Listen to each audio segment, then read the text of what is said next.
हिमगिरि गुहा एक अति पावनी, वह समीप सुर सरी सुहावनी। आश्रम परम पुनीत सुहावा, देखे देव ऋषि मन अति भावा। निरखी सहल सरी विपिन विभागा, भयउ रमापति पद अनुरागा।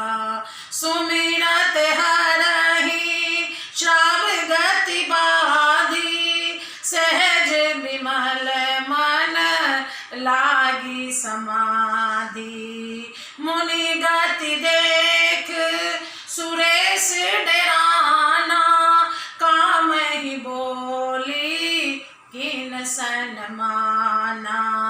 सहित सहाय जाहु मम हेतु, चले ओ हरसी जलचर केतु। सुना सिर मन महु असी त्रासा, चहत देव ऋषि मम पुरबासा। जे कामी लो लुप जग माही, कुटिल काक इव सब ही डेराही। सूख हाड़ ले भाग सठ, स्वान निरख मृग राज।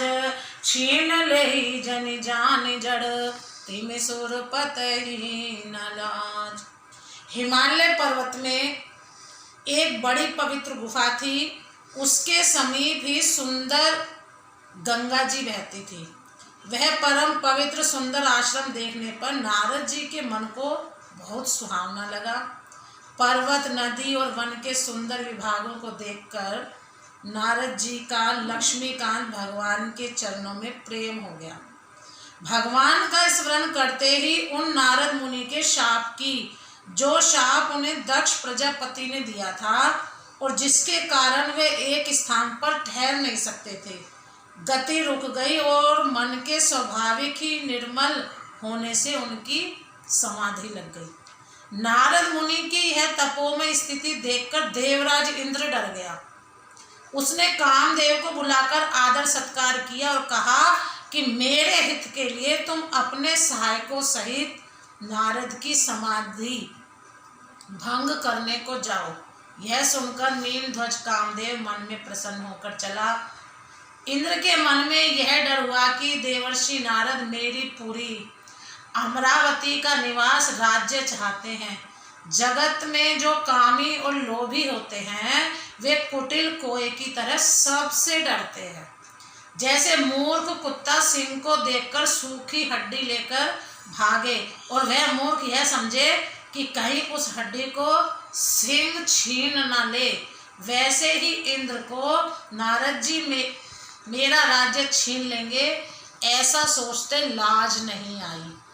तेही आश्रम ही मदन जब गया हूँ, निज माया बसंत निरमाया हूँ। कुसुमित विविध बिटप बहुरंगा, पूजहि कोकिल गुंजहि भृंगा। चली सुहावनी त्रिविध बयारी, काम कृसानो बढ़ावनिहारी। रंभादिक सुर नारी प्रवीणा, रंभादिक सुर नारी नवीना। सकल असम सर कला प्रवीणा, करहि गान बहु तान तरंगा।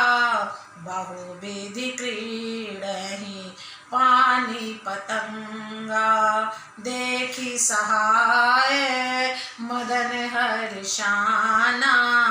कीने सिपुनि प्रपंच विधि नाना, काम कला कछु मुनहि न व्यापी। पापी, निज भय डरेऊ मनोभव पापी। सीम की चापी सकई को तासु, बड़े रखवार रमापति जासु। सहित सहाय सभित अति, मानिहारि मन मैन, गए सि जाई मुनि चरण तब, कई सुटियारत बैन। जब कामदेव उस आश्रम में गया तब उसने अपनी माया से वहाँ वसंत ऋतु को उत्पन्न किया। तरह तरह के वृक्षों पर रंग बिरंगे फूल खिल गए, उन पर कोयले कूकने लगी और भौरे गुंजार करने लगे। काम अग्नि को भड़काने वाली 3 प्रकार की शीतल मंद और सुगंध सुहावनी हवा चलने लगी।